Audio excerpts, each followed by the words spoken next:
Good morning. In Ukraine right now, there is like a half of relief, yet still panic. From the side of Ukrainians, we are definitely checking the news consistently on a daily basis, on a minute basis, I could say even. Yet the panic, the so-called panic that was happening in the last several days, especially with the quotes from Biden and from other foreign leaders, it is a little bit like smaller at the moment. So we have kind of like a side of the relief that nothing has happened on the 16th of February. Well, certainly an element of there, and glad to hear there's some form of relief. What about the latest from President Zelensky now? How does he appear to be handling this ongoing pressure from Russian President Putin? Well, at the moment, Ukrainian officials, both Zelensky and the head of the Ministry of Defense, Reznikov, and other officials that could quote on the matter of what is happening, they're still saying that Russia hasn't taken their forces away from the borderline with Ukraine. Thus, they would believe that de-escalation or whatever Russian Federation is claiming would be happening only when they see the facts, and neither our intelligence nor intelligence from our allies, from Ukrainian allies, are confirming that. So Ukrainian officials and both Zelensky and they are sure that that the escalation is happening, and they're still demanding and asking for favors to support Ukraine. But as far as to your question, how Zelensky is coping with everything, I can say so far quite well.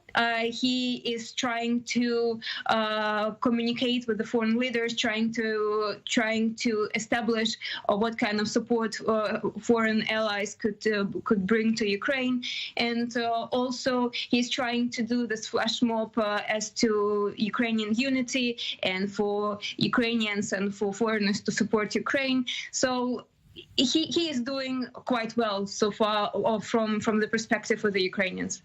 Now, some conflicting reports have emerged clearly about what's taking place around the borders. Even this morning, some claims that there was already some mortar fire or something happening in the separatist regions in the east. You say you're monitoring the news reports on an hourly basis here. Is that perhaps the flashpoint, these separatist regions?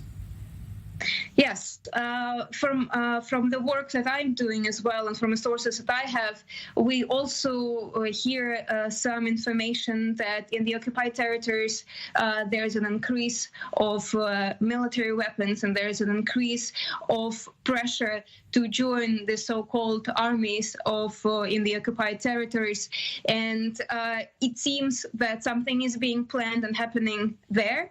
And as well, we have sources that the escalation of the weaponry close to the front lines isn't happening, only a slight decrease. That's why we are on the full alert still in Ukraine.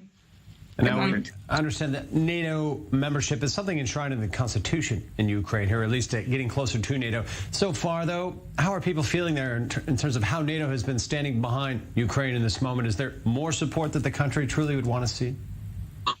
Well, definitely, Ukrainians would love to see more support from NATO, because as far as you might know as well, NATO, we haven't been given a green light to join NATO before. And at the moment as well, we have some conditions under which Ukraine can join this organization. So these are just kind of perspectives, and Russia is resisting even the perspectives or the will of Ukrainian government and people, supporters of being more secure in this region. Like Ukrainians would love to be more secure in this region.